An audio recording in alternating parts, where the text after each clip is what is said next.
The river itself, we might think of, as Barkindji people do, as a living entity. And not only is it living, but it is a part of people. And yet this water is still being traded on global markets. Western land and water management system, water is valued only in terms of what it can do.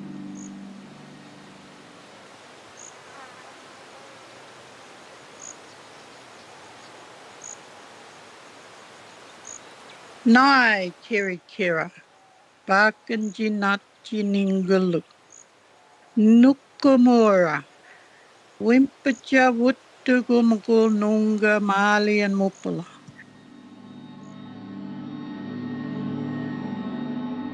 The countryside on either side of this river system for hundreds of kilometres has been overgrazed. The permacrust, which is a crust on the top of the soil which harbours all the microorganisms, was gone.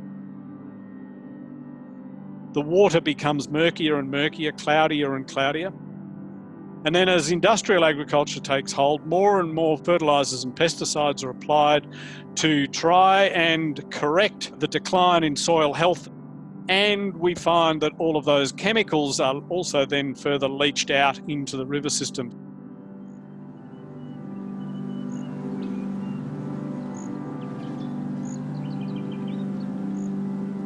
Once nearly made the riverbed when the earth was soft and new.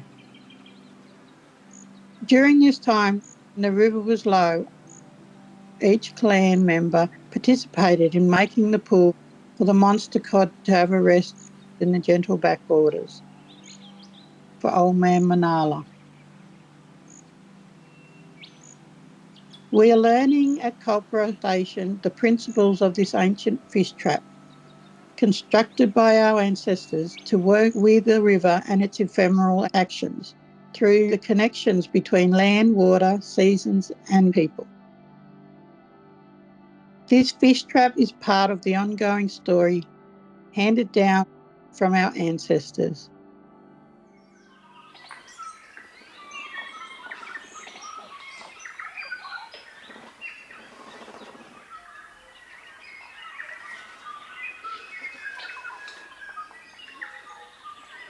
You have to imagine what this was like. From the mountains to the sea was completely blanketed in forest.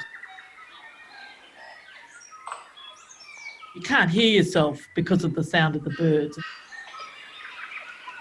These really super intricate spring systems that are keeping the land spongy and wet. Lakes and wetlands, incredibly rich environment to live in, incredibly rich. And it would have just been magnificent.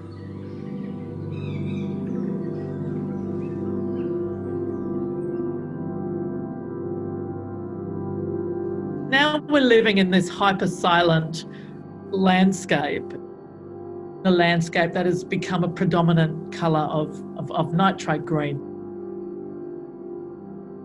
Major economic systems are telling you that there's only one way to do dairy farming, and that's intensify it. So you're going to get way more production, so you're going to get way more milk solids, but at the same time too, you are going to destroy the whenua and the waterways that you are on. And that's what's happened in Aotearoa.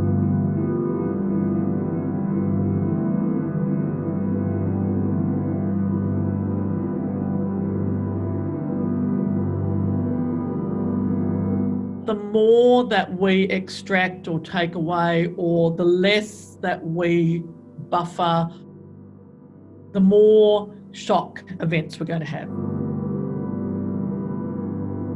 Because we've got nothing to absorb the shocks.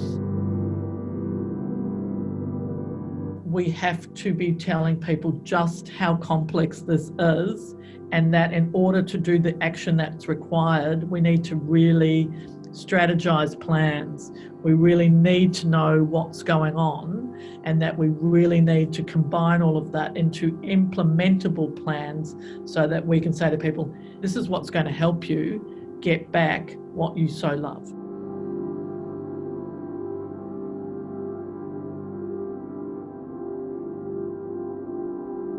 The moon is an indicator of when things happen for the freshwater fish.